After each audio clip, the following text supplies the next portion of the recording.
আসসালামু আলাইকুম। আজ প্রথম ক্লাস, তো চলো প্রথমে যেহেতু আমাদের পাইথন ফুল কোর্সের প্রথম টপিক ছিল স্ট্রিং, তো স্ট্রিংটা দিয়ে আমরা প্রবলেম সলভিং এর শুরু করতে চাচ্ছি। তো এখানে প্রবলেম সলভিং এর আমি বেশি কথা না বাড়িয়ে আমি বলতেছি যে এখানে প্রথম প্রবলেমটা হলো কি, ছোট থেকেই শুরু করছে আমরা, যেহেতু এখানে বলছে যে একটি স্ট্রিং ইনপুট নিয়ে সেটি প্রিন্ট করো। যেহেতু আমি স্ট্রিং এর ইনপুট নেওয়ার মানে প্রিন্ট করার যে টপিকের যে ক্লাসটা এখনো নিইনি, আমি এখানে দেখে দিচ্ছি শর্টকাট একটা বিষয়, যে যদি আমরা হচ্ছে একটি স্ট্রিং ইনপুট নিয়ে সেটি প্রিন্ট করো, এটা ইনপুটটা কি, অর্থাৎ আমরা ইউজারের কাছ থেকে যখন কোনো কিছু ডাটা নেব, হ্যাঁ, এটাকে বলা হয় ইনপুট। ধরো এই যে ধরো কিভাবে লেখা যায়, ধরো নেম নেব, ইউজারের কাছ থেকে আমরা নেম নেব, তখন হচ্ছে গিয়ে এই ইনপুটটা আমরা দিব। ইনপুটটা দেওয়ার পর এখানে যখন আমরা যেহেতু ইউজারের কাছে একটা নেম নেব, বলবো যে প্লিজ এন্টার ইওর নেম, এটা যখন দেব, হ্যাঁ, তখন হচ্ছে গিয়ে ইউজার লিখবে আর আমরা ওটা কি প্রিন্ট করব, প্রিন্ট নেম। হ্যাঁ, দেখো কি হয়, যখন আমি রান করব তখন দেখো কি আসে।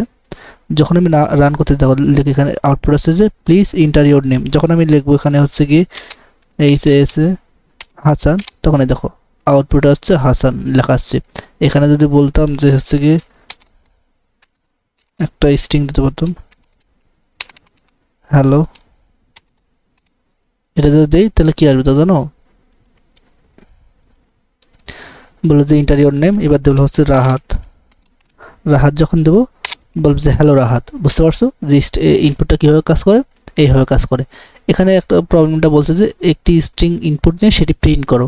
তো আমরা একটা হচ্ছে গিয়ে স্ট্রিং নিলাম, এই যে ধরো এখানে ওই একটা স্ট্রিং দেবে, তাই না, যে ইনপুটে ওই যাই দেবে না, এখন এখানে যদি ও ধরো 10ও দেয়, ধরো আমি এখানে আবার রান করে দেখাই যে ইন্টারিয়র নেম, এখানে যদি আমি 10টাও দেই, হ্যাঁ, হ্যালো 10। আচ্ছা, তাহলে এই ইনপুট আমি তো, আর এই 10টাতে কিন্তু একটা হচ্ছে কি স্ট্রিং, সরি ইন্টিজার টাইপের ডেটা, তাই না, কিন্তু যখন আমরা ইনপুট শুধু ব্যবহার করে এখানে এটা বসাবো, কোনো হচ্ছে কি 10 বসাই না, যাই কিছু বসাই না কেন, ফ্লোট বসাই না কেন, স্ট্রিং হবে। এখানে যদি বিশ্বাস না করো তাহলে আমি এখানে কি করবো, টাইপটা চেক করবো, তাই না, যে প্রিন্ট এই যে টাইপ ফাংশন দিয়ে তারপর হচ্ছে কি এই যে নেমটাকে দিলাম। এখন দেখো আমি এখন যখন রান করব তখন কি আসে, এই যে ইন্টারিয়র নেম দিলাম হচ্ছে গিয়ে 10, দেখো কি আসে, যে ক্লাস str স্ট্রিং, যে স্ট্রিং চলে আসলো। তার মানে আমরা বুঝলাম যে আমরা এখানে যদি শুধু ইনপুট দেই, ইনপুট এখানে নাম্বার দেই আর যেই দেয় না কোনো, সেটা অবশ্যই স্ট্রিং এ কনভার্ট হবে, স্ট্রিং এই দেখাবে। যখন আমি এবার দিলাম হচ্ছে গিয়ে রাহাত, এটাও কি বলতেছে স্ট্রিং, এখানে শুধু আমি এবার দেবো হচ্ছে কত দেবো জানো, 10.5 ফ্লোট দিলাম, তবুও বলতেছে এটা হচ্ছে গিয়ে ক্লাস str মানে স্ট্রিং। তো হচ্ছে গিয়ে তাহলে তো হলো না, আমি চাচ্ছি যে আমি হচ্ছে গিয়ে ইন্টিজার টাইপের ডেটা দেবো, তখন কি করতে হবে তখন জানো, তখন আমাকে এই যে সামনে একটা হচ্ছে গিয়ে এটাকে টাইপটা একটু কাস্টিং করতে হবে। তো এখানে আমার কি করা লাগবে, আইএনটি দিতে হবে, অর্থাৎ ইন্টিজারে এটা দিলাম, দেওয়ার পর এখানে দিলাম, তাহলে কি হবে, এই ইনপুটটা ইন্টিজারে কনভার্ট হবে। এখন যখন আমি এটা দিব, এখন যদি ধরো দিলাম যে ইন্টারিয়র NUM নাম্বার, এখন যখন আমি এটা রান করব, ইন্টারিয়র নাম্বার যখন আমি 10 দেবো, বলছে যে ক্লাস আইএনটি ইন্টিজার। তো এটা হচ্ছে কি ছিল যে একটি স্ট্রিং ইনপুট নিয়ে সেটি প্রিন্ট করো। হ্যাঁ, এটাকে চাইলে কিন্তু আমরা এক লাইনেও করতে পারি। যে দেখো কোডটা কিন্তু সংক্ষিপ্ত করা শিখাবো, আমি বলছিলাম যে কোডটাকে আমি 2-3 ভাবে আমি প্রবলেম সলভিং করব।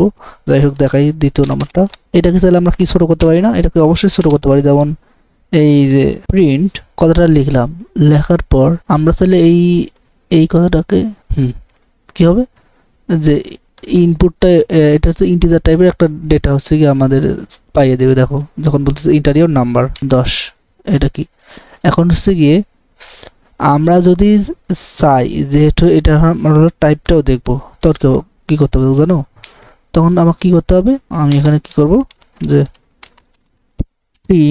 প্রিন্ট করার পর কি করব, এই যে টাইপটা দিব, টাইপটা দেওয়ার পর টাইপটা দিয়ে কি আমরা বেসিক্যালি কি নেই, ভেরিয়েবল নামটা নেই। ভেরিয়েবলটার নামটা কি, ভেরিয়েবল নামটা তো নাই, আমরা জাস্ট এইটাকেই এখানে বলছি। ভেরিয়েবল নাম বলতে কি, যে নেমের ভেরিয়েবল নাম, নেম ভেরিয়েবলের মধ্যে তো এটা আছে, তার মানে কি নেমটা দেওয়ার যে কথা, এই পুরোটাই দেওয়া, এই ভ্যালুটা দেওয়া একই কথা, তাই না।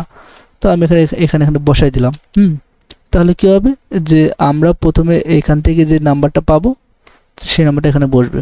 দেখো 3 লাইনের প্রোগ্রাম 2 লাইনে হয়ে গেল। এখন যখন আমি রান করব, দেখো বলছে ইন্টারিয়র নাম্বার 10 দিলাম, বলছে এই দেখো 10। হ্যাঁ, এটার একটা প্রিন্ট আসলো, আর এটার হচ্ছে কি প্রিন্ট আসলো কি, এটা যখন নাম্বারটা দিলাম তখন বলছে যে এটা হচ্ছে গিয়ে কি টাইপের, এই ক্লাস ইন্টিজার টাইপের হচ্ছে গিয়ে ডেটা। এটা দেখাচ্ছে। বুঝতে পারলা যে আমরা হচ্ছে গিয়ে কীভাবে করলাম? প্রথমটা এটা যখন দিলাম, এই নামটা মানে কি, এই ভেরিয়েবলের নামটা আগে হচ্ছে গিয়ে যখন আমি ডেটা টাইপ সেভ করতে চাইছিলাম, যখন আমি ডেটা টাইপ সেভ করবো তখন হচ্ছে গিয়ে কি 2 লাইনে লেখা লাগতো, কিন্তু এটা আমরা 1 লাইনে লিখতে পারলাম। এটা ছিল আমাদের হচ্ছে গিয়ে প্রথম ক্লাস। তো যাই হোক, তোমরা স্ট্রিং ইনপুট কীভাবে নেয় ইউজারের কাছ থেকে এটাও জানতে পারলা। তো এই ছিল আমার ক্লাস। তো সবাই ভালো থাকো, দেখাবো নেক্সট ক্লাসে।